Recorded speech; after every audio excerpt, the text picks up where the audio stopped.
নমস্কাৰ, মই আছোঁ শিৱা শক্তি এগ্ৰিটেল লিমিটেডৰ পৰা। আমি কৰি আছোঁ আপোনাৰ দুটা মহত্বপূৰ্ণ আপোনাৰ প্লান্টেশ্যনৰ ওপৰত। এটা হ'ল মেহগনি আৰু এটা হ'ল চেগুন, টিচু কালচাৰ চেগুন হয়। চ' আমি এই দুটাৰ ওপৰত আমি সকলো ফাৰ্মাৰকে আমি যাৰ খালী মাটি আছে এনে ৱেষ্ট আছে, এই মাটিখিনিৰ ওপৰত আমি এটা প্লান্টেশ্যন কৰি আছোঁ। চ' মেহগনি প্লান্টটো মানে এনেকুৱা এটা মানে ভেলুৱেবল হয়। চ' ভেলুৱেবলটো মানে কেনেকুৱা হয়, আপোনাৰ এজোপা মেহগনি গছ আপোনাৰ 10 পৰা 15 বছৰ ভিতৰত মিচিয়ৰ্ড হয়। চ' 10 পৰা 15 বছৰ ভিতৰত মিচিয়ৰ্ড হয়। এই মিচিয়ৰ্ড গছজোপাটা আপোনাৰ কি হয়, আপোনাৰ 1 কেবি মেহগনি কাঠৰ দাম হ'ল 4000 টকা, 2500 টকা 4000 টকা 1 কেবি মেহগনি কাঠৰ দাম। আৰু আপোনাৰ তাত এটা ফল লাগে, ফলটোৰ দাম হ'ল আপোনাৰ 1000 পৰা 2500 টকা 1 কিলোৰ দাম। প্ৰতি 5 বছৰ মূৰে লাগে ফলটো। আৰু আপোনাৰ যিটো মেহগনি গছৰ পাত হয়, এই পাতটো আপোনাৰ আমি ব্যৱহাৰ কৰোঁ ঘৰত, গুড নাইট মেক্সো, এই মেক্সো আৰু গুড নাইটৰ কাৰণে যিটো ব্যৱহাৰ কৰে, সেই তাৰ পৰা অধিক মাত্ৰা মানে অলপ সংখ্যক মাত্ৰা এই পাতটো ব্যৱহাৰ হয়। আৰু মেহগনি গছজোপা মানে 10 পৰা 15 বছৰৰ ভিতৰত আপোনাৰ এজোপা গছৰ ভেলু হয় আপোনাৰ 1 লাখৰ পৰা 1,20,000 টকা ভেলু। চ' আমি সেইখিনি মানিব নালাগে, আমি সেইখিনি নকওঁ, ইমানখিনি নকওঁ।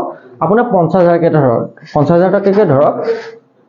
যদি 50,000 টকা এজোপা গছত হয়, তেনেহ'লে আপোনাৰ 100 জোপা গছত 50 লাখ আপোনাৰ 15 ইয়াৰ্ছৰ পিছত আপোনালোকৰ উপাৰ্জন হৈ আছে। চ' আপুনি এবাৰ কাৰণে খৰচা কৰিব লাগে মেহগনি গছখিনি লগাবলৈ 50 জোপা গছ 6,240 টকা, 6,240 টকা খৰচা কৰিব লাগে। আৰু আপোনাৰ 15 ইয়াৰ্ছৰ পিছত তাৰ পৰা আপোনাৰ বেনিফিটছ আহি আছে 30 to 40 লাখ, 30 পৰা 40 লাখ টকা আপোনাৰ উপাৰ্জন আহি আছে। চ' এইটো ভাল নে বেয়া আপুনি কওক? আপুনি LIC এটা কৰিছে বা SBI লাইফ কৰিছে, কিবা কৰিছে, স্কিম কিবা কৰিছে, একো প্ৰব্লেম নাই। কিন্তু আপুনি যদি আমাৰ ওচৰত যদি আপুনি টকা 15,000 খৰচা কৰি যদি আপুনি এটলিষ্ট 100 জোপা গছ লগায় মেহগনি গছ, তেনেহ'লে আপোনাৰ 15 বছৰ পিছত 40 পৰা 50 লাখ টকা আমি স্কিম দি আছোঁ শিৱা শক্তি এগ্ৰিটেক লিমিটেডৰ পৰা।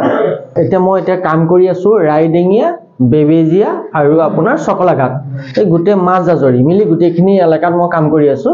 চ' মই এতিয়ালৈকে আজি তাৰিখলৈকে মই ৰাইডিঙীয়া আৰু বেবেজীয়া এলেকাত কমচে কম 3000 পুলি মই প্লান্টেশ্যন কৰিছোঁ। মই নিজৰ ফালৰ পৰা 3000 পুলি প্লান্টেশ্যন কৰিছোঁ। তাৰে প্লান্টেশ্যনটো হৈছে চেগুন, যিটো কয় টিক। আৰু এই টিক বস্তুটো মানে কি কয়, আপোনাৰ ৰয়েল 19 বুলি কয় আমাৰ শিৱা শক্তি যিটো আপোনাৰ আছে প্লান্ট আছে, সেইটো কয় টিক বুলি কোৱা হয়। এইটো টিচু কালচাৰ হয়, যিটো বস্তু আপোনাৰ 10 পৰা 12 বছৰৰ ভিতৰত আপোনাৰ মিচিয়ৰ্ড, ফুল্লি মিচিয়ৰ্ড, ব্ৰাঞ্চলেছ হয়। গছজোপাত ব্ৰাঞ্চ কম হয়, মানে ডাল পাত কম হয়। আৰু আপোনাৰ হাইট 60 to 70 ফিট থাকে। আৰু গাৰ্ডটো মানে যিটো বহল হয়, সেইটো আপোনাৰ 4 পৰা 5 ফুট বহল থাকে। আৰু আপোনাৰ ব্ৰাঞ্চলেছ হয় বুলি কৈছোঁ, মানে ডাল পাত কম হয় গছটোত। আৰু আপোনাৰ 6 to 7 ফিট কৈছোঁ। আৰু আপোনাৰ এই গছজোপা ভেলু হয় আপোনাৰ 10 পৰা 12 বছৰৰ ভিতৰত আপোনাৰ একে লাষ্ট, আমি মানে বেছিকে নকওঁ, কাষ্টমাৰক বা ফাৰ্মাৰ বেছিকে নকওঁ। চ' এইটো একেবাৰে তলে 50,000 ৰুপিজ। 10 পৰা 12 বছৰৰ পিছত, 10 পৰা 12 বছৰৰ ভিতৰত এজোপা গছৰ মূল্য 60,000 টকাহে। চ' আপুনি যদি এজোপা চেগুন গছ লগাই থয়, আপোনাৰ চেগুন গছটো এভেইলেবল থাকে আপোনাৰ য'তে পায়। লোকেল ষ্টাম্প পুলি যিবিলাক আপোনালোকে লগাই আছে, গোটেই ৰাইডিঙীয়া লগাই আছে, চ' এইবিলাক 25-30 বছৰ লাগে সেইখিনি চেগুন ডেভেলপ হ'বৰ কাৰণে বা মিচিয়ৰিটি হ'বৰ কাৰণে। আমাৰ চেগুনজোপা টিচু কালচাৰ চেগুন হয়, চ' এইটো কাৰণে আপোনাৰ 10 পৰা 12 বছৰ ডাঙৰ হয়। 10 পৰা 12 পিছত ডাঙৰ হোৱাৰ কাৰণে এই চেগুনজোপা আপোনাৰ কমপ্লিট